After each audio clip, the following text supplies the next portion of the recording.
अस्सलामु अलैकुम। आज करो अस गरी कशरन पोयन कोशर तोमलु सोत तैयार। तोमलु सोतस कशर चाय सत अलग मज लगान, खासकर अगर गरे यी बनावन। कोशिश करो कि ये तोमलु सोत आसो अस गरी बनावान तो चाय सत खेवान। अच गर क्या कशर पोय तो अम मज तुल मे अख बान तो यह त्रो मे ताय मज तो यह बह वन तवान यम पोय।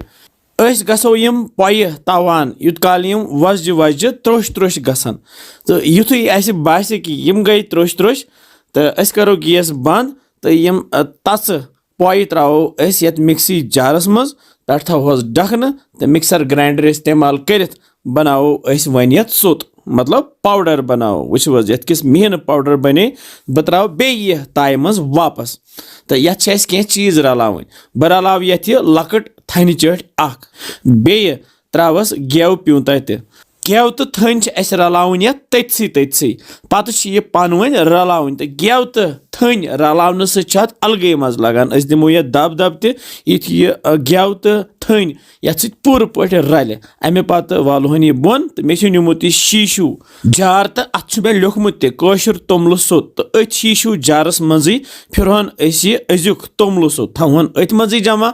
अगर अस कंस गिफ्ट तस दिन अस हेको तमिस गिफ्ट तथ मज दित या गरी अस ये नून चाय चवान तो तथ त्रो अस यह अख चमचा तो खेमो वारिया मज लगे। कुछ सात गर चौचहन तहन तो अगर सोत यह दी चौचि हज कम तमेद तुम यह अजुक सोत पसंद आमुत। बिहु रबस सवाल। अस्सलामु अलैकुम। आज करो अस गरी कशरन पोयन कोशर तोमलु सोत तैयार। तोमलु सोतस कशर चाय सत अलग मज लगान, खासकर अगर गरे यी बनावन। कोशिश करो कि ये तोमलु सोत आसो अस गरी बनावान तो चाय सत खेवान।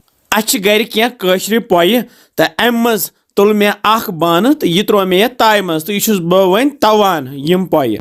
अस गसो यम पोय तवान यूत काल यम वजज वजज त्रोश त्रोश गसन तो युथुय अस बासे कि यम गई त्रोश त्रोश तो अस करो गैस बंद तो यम तच पोय त्रो अस यत मिक्सी जारस मज पे थोस ढकन तो मिक्सर ग्राइंडर इस्तेमाल करित बनाओ अस वन यत सोत मतलब पाउडर बनाओ। वो ये किस मेहन पाउडर बने बह त्रो बे ताय मज वापस तो यत कह चीज रलाव बह रलाव यत लकट थन चट अख बे त्रवस गेव प्यूंत गेव तो थन अस रलावन यत तथसी पत यह पनवन रलावन तो गेव तो थन रलावन सत अलग मज लगान। अस दिमो यह दब दब तथ यह गेव तो थन यत पूर पे रल अमे पत वालोहन यह बोन तो मे निमुत यह शीशू जार तो अत मे लिखमुत कशर तोमलु सोत तो अथ शीशू जारस मजी फिरहन अस यह अजुक तोमलु सोत थवन अथ मजी जमा।